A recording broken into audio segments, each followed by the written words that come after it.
बहुत समय पहले की बात है। रघुवाटिका नामक गांव में केशव अपनी बूढ़ी माँ के साथ एक छोटी सी कुटिया में रहता था। उसके पिता के मृत्यु के बाद कमाई का कोई साधन नहीं था, जिससे वह बहुत ही गरीब था। 2 वक्त की रोटी भी मुश्किल से नसीब होती थी। मगर केशव का दिल बहुत बड़ा था। हालात जैसी भी हो, उसके चेहरे पर मुस्कान रहती थी।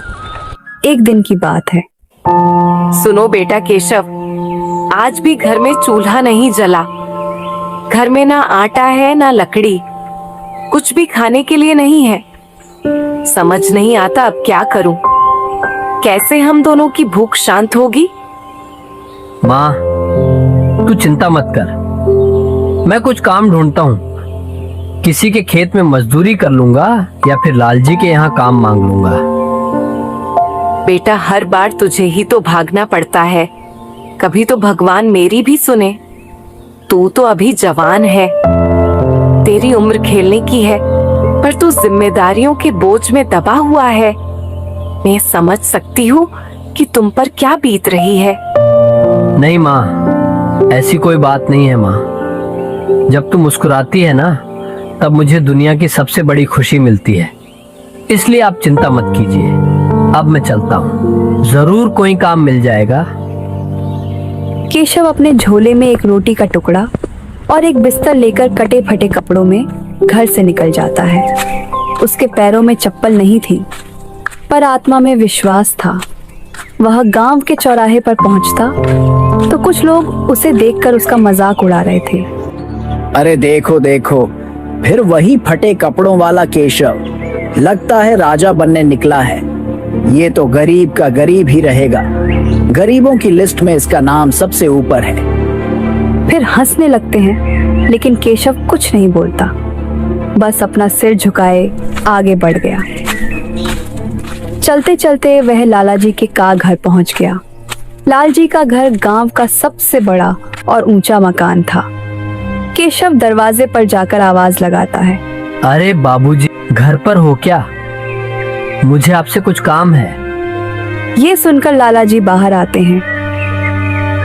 बाबूजी नमस्ते, क्या आपके पास कोई काम है? मैं कोई भी काम करने के लिए तैयार हूँ। कहीं खेत में या मजदूरी, कोई भी काम में कर लूंगा। मैं मजदूरी करना चाहता हूँ। अरे केशव, तू फिर से आ गया काम मांगने?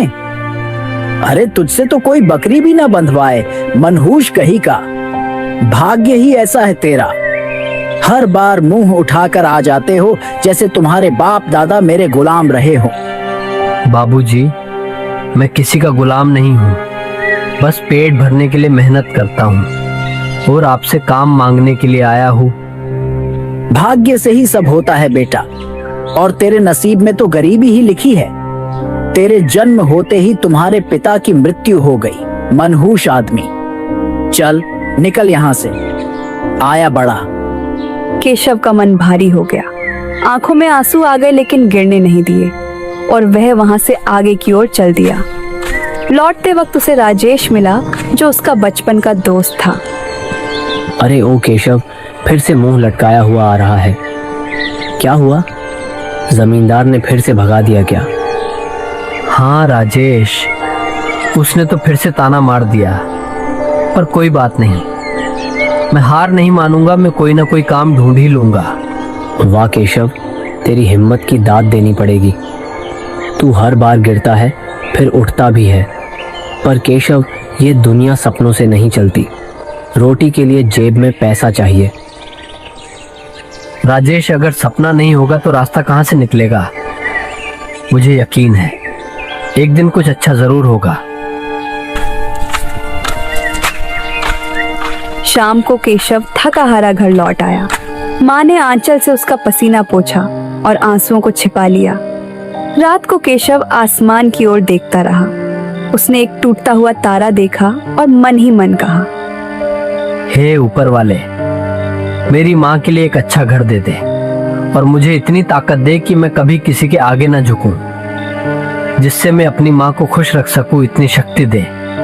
गांव के लोगों ने केशव को बहुत ताने मारे, उसे काम से भी भगा दिया, लेकिन वह टूटा नहीं।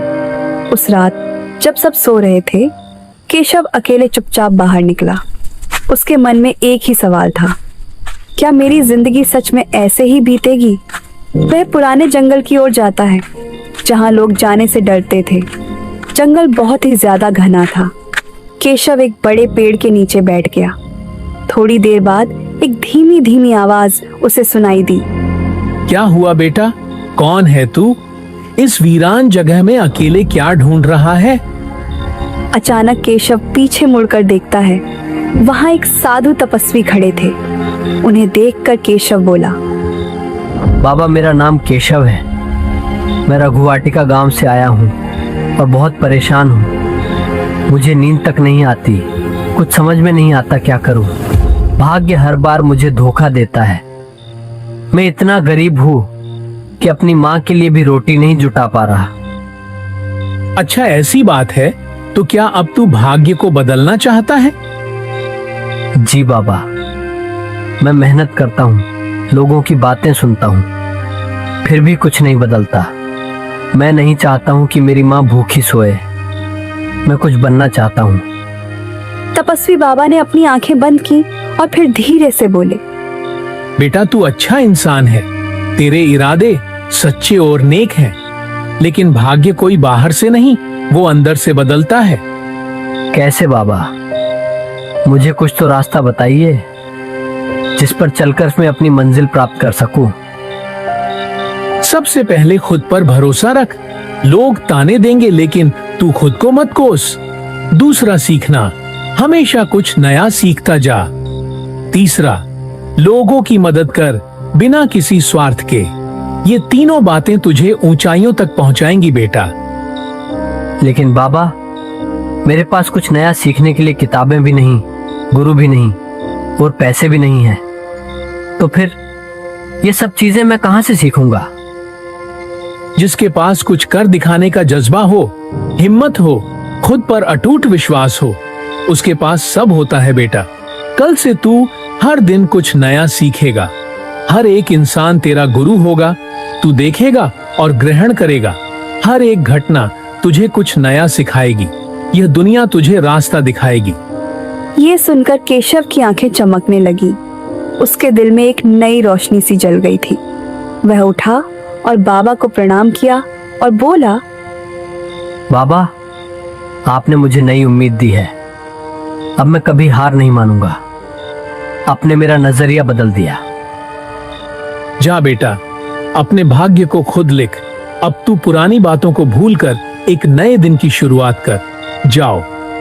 उसे जंगल में ही सुबह हो गई। केशव जब घर पहुंचा, उसकी माँ घबराई हुई थी। केशव को देखकर उसकी जान में जान आई। बेटा, तू कहाँ चला गया था रात में? तुझे पता है मैं कितना डर गई थी। फिर जब केशव ने उसे सारी बात बताई तो वो मुस्कुरा पड़ी।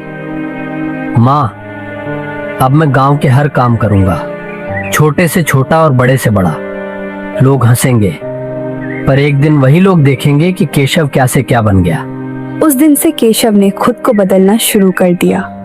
वह हर सुबह सबसे पहले उठता, किसी न किसी के पास जाकर उसके काम में हाथ बंटाता और उसी में वह सीखता। बिना किसी पैसे के वो दूसरों की काम में मदद करने लगा। कभी बड़े के साथ लकड़ी काटना, कभी किसान के साथ खेतीबाड़ी का काम सीखना, कभी कुछ तो कभी कुछ करता रहता। इस तरह अब गांव के कुछ लोग भी केशव की मेहनत देखकर हैरान होने लगे थे। जो लोग पहले ताने मारते थे, अब उसे देखकर कहते थे, अरे ये केशव को क्या हो गया है? ये कुछ अलग लग रहा है। पता नहीं क्या बनने का सोच रहा है, लेकिन मेहनत बहुत मन से कर रहा है। हाँ भाई, सही कहा। पहले ये कैसे लोगों से काम मांगते फिरता था भिखारियों की तरह, लेकिन अब कुछ अलग ही मन में ठान रखी है। इस तरह केशव ने अपने जीवन की दिशा बदल दी। उसके पास पैसा तो नहीं था, लेकिन सीखने की भूख, समय की कीमत और माँ की दुआ थी। और जब ये तीन चीजें मिल जाएं, तो भाग्य भी साथ देने लगता है। बेटा, तू दिन रात भागता रहता है, लेकिन पेट भर खाना भी नसीब नहीं होता। कुछ पैसे भी तो कमा। कब तक ऐसे ही चलेगा? माँ, अब वो वक्त दूर नहीं है जब तू आराम से बैठेगी और लोग कहेंगे ये वही गरीब केशव की माँ है जिसका कभी मजाक उड़ाया जाता था। एक दिन गांव में सेठ दौलत राम आया। वह कपड़ों का बड़ा व्यापारी था। वह शहर से आता और गांव में हर रविवार दुकान लगाता था। उसका एक आदमी दुकान में काम करने वाला बीमार हो गया था और उसे किसी मेहनती लड़के की जरूरत थी।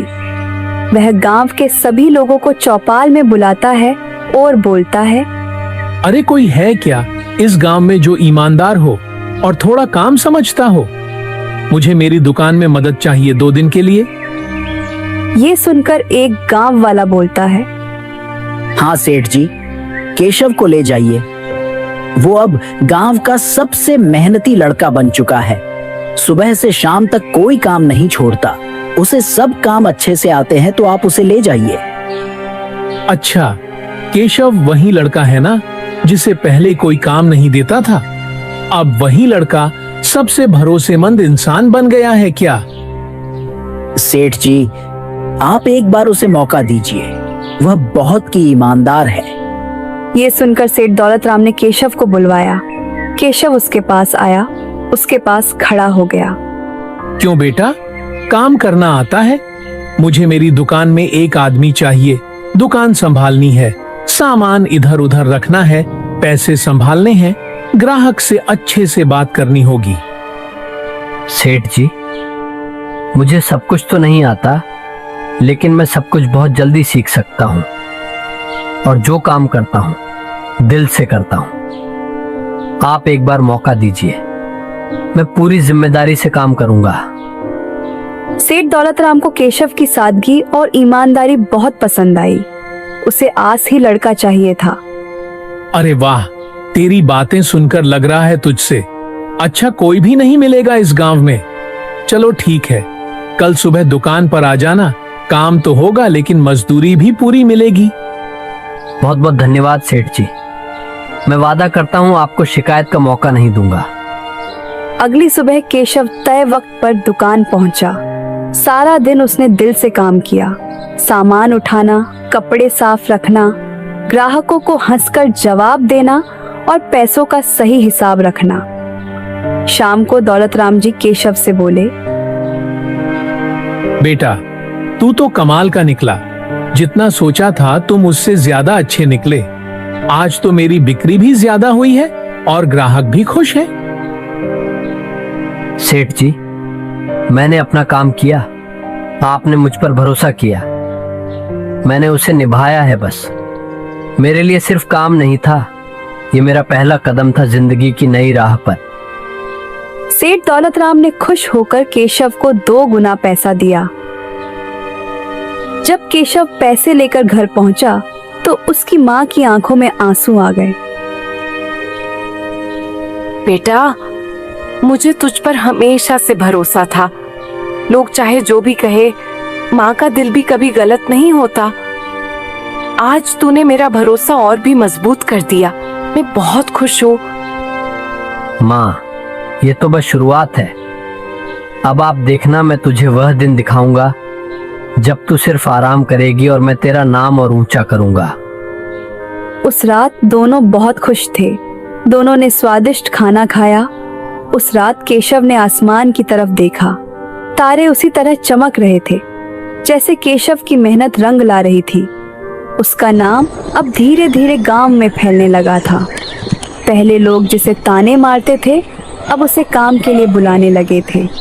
सेठ दौलत राम ने अब उसे हर रविवार ही नहीं बल्कि अपने साथ शहर की दुकान पर रखने का प्रस्ताव दिया। केशव बेटा, मैं तेरे काम से बहुत ही खुश हूँ। तू मेरे हर काम में भरोसेमंद निकला है। अब तू चाहे तो मेरे साथ शहर चल, वहीं दुकान पर रोज का काम मिलेगा। रहने, खाने और तनख्वाह की पूरी व्यवस्था होगी। सेठ जी, यह मेरे लिए बहुत बड़ा मौका है, लेकिन मेरी माँ अकेली है, इसलिए माँ से पूछना जरूरी है। मैं माँ के बिना कोई भी फैसला नहीं लेता, इसलिए मैं पूछने विचार करके आपको जल्दी ही बता दूंगा।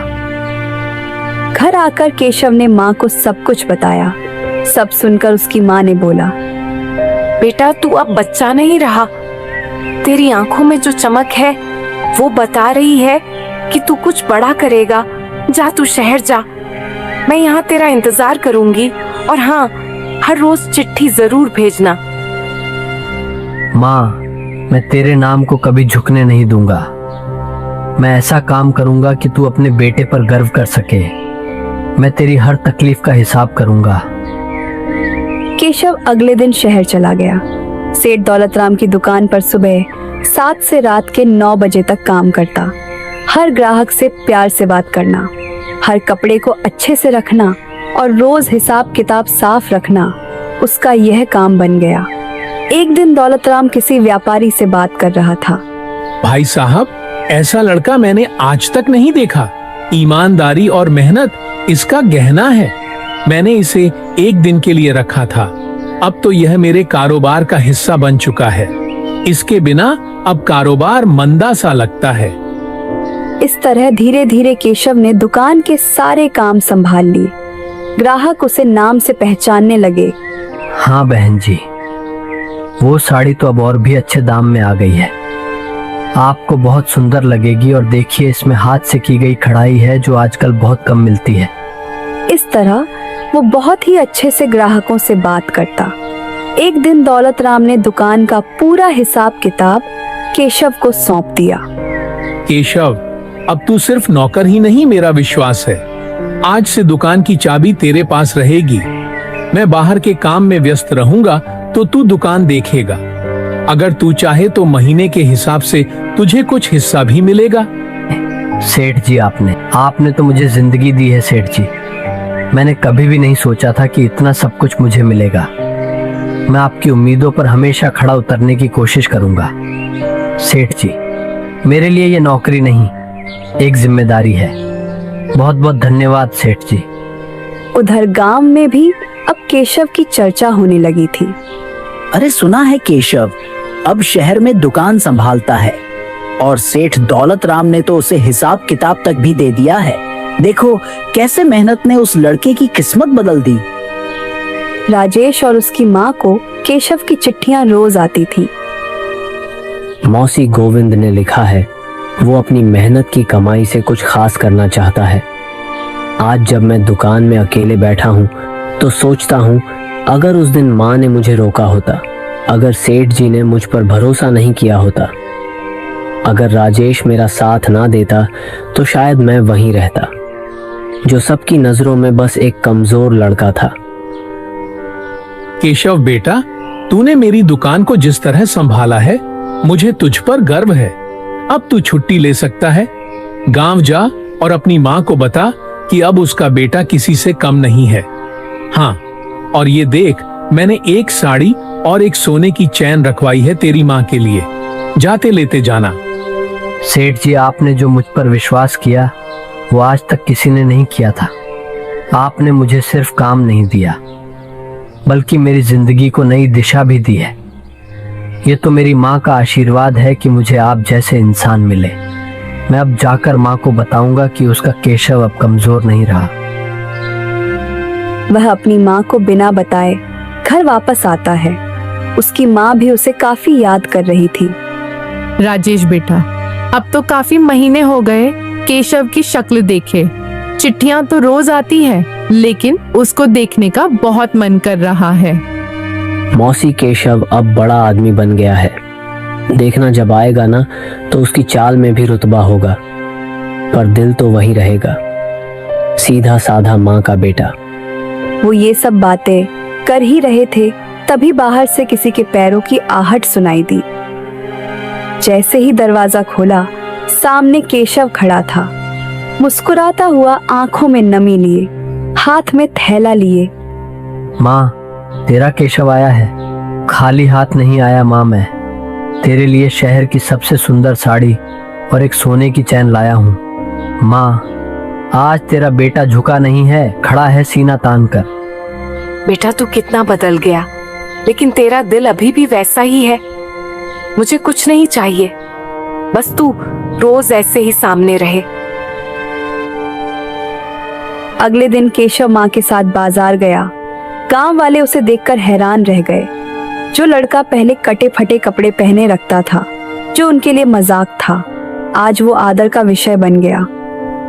अरे देखना हरिया, ये वही केशव है ना जो खेतों में 2 पैसों के लिए पसीना बहाता था, काम के लिए धर धर भटकता था।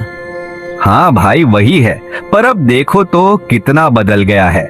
जब से शहर से आया है सब लोग उसी की बातें कर रहे हैं।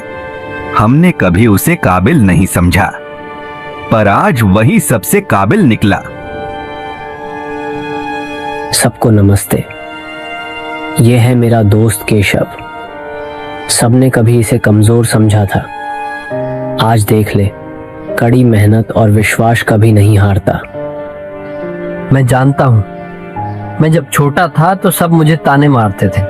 मेरे कपड़े पुराने थे, पैर में चप्पल नहीं थी, जेब में पैसा नहीं था, पर मेरी माँ के आशीर्वाद और मेरी मेहनत में कमी नहीं थी।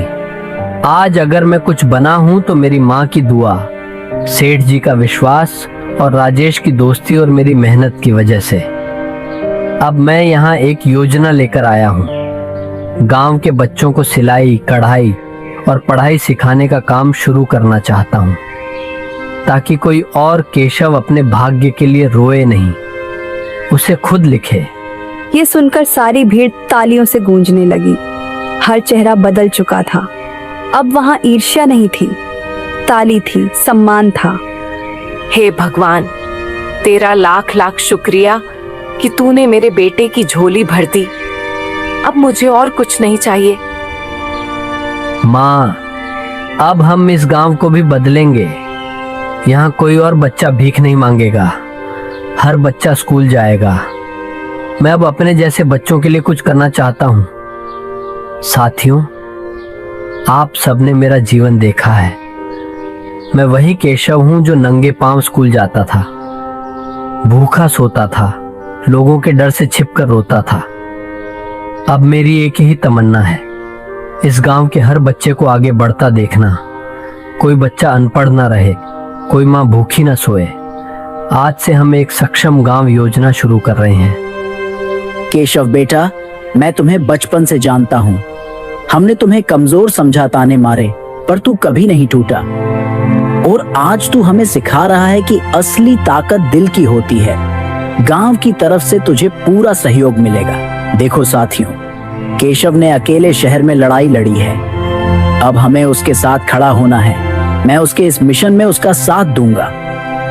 हम सब मिलकर बच्चों के लिए एक छोटा स्कूल बनाएंगे, महिलाओं के लिए सिलाई केंद्र खोलेंगे और केशव की माँ कौशल्या मौसी वो हमारी प्रेरणा होंगी। बेटा, मुझे हमेशा डर था कि तू अकेला शहर में कैसे जिएगा, पर तूने सिर्फ जीकर नहीं, तू तो जीत कर दिखाया। अब इस गांव की हर माँ को मैं यही कहूंगी, अपने बच्चे पर विश्वास रखो, उनका भाग्य वे खुद भी बदल सकते हैं। केशव भाई, हमसे बहुत गलतियां हुई। हमने तुम्हें ताने मारे, तुम्हारा मजाक उड़ाया, पर तुमने कभी बदले में कुछ नहीं कहा। आज तू जहां खड़ा है वहां हम सोच भी नहीं सकते। हमें माफ कर दो भाई। हाँ केशव भाई, हम भी अब गांव के लिए कुछ करना चाहते हैं। तू जो कहे, हम तेरे साथ हैं। हमने बहुत समय गवाया, पर अब तुम्हारे साथ मेहनत करना चाहते हैं। दोस्तों, गलती वो नहीं जो हो जाए, गलती वो है जिसे इंसान माने ही नहीं। तुमने जो कहा उससे मेरा मन और हल्का हो गया। अब हम साथ चलेंगे और गांव को मिलकर बदलेंगे। कुछ समय में ही केशव ने अपने पुराने घर के पास एक छोटा सा स्कूल शुरू किया। राजेश, हरी और गांव के युवा लोगों ने काम में हाथ बटाया। कौशल्या ने महिलाओं को सिलाई सिखाने की जिम्मेदारी ली। इसी तरह 1 साल बीत गया। गांव बदल चुका था। बच्चे स्कूल जाने लगे थे, महिलाएं आत्मनिर्भर थीं और गांव में खुशी का माहौल था। तो साथियों, कैसे लगी आपको ये कहानी? कमेंट बॉक्स में जरूर बताना और चैनल को जरूर से सब्सक्राइब कर लेना।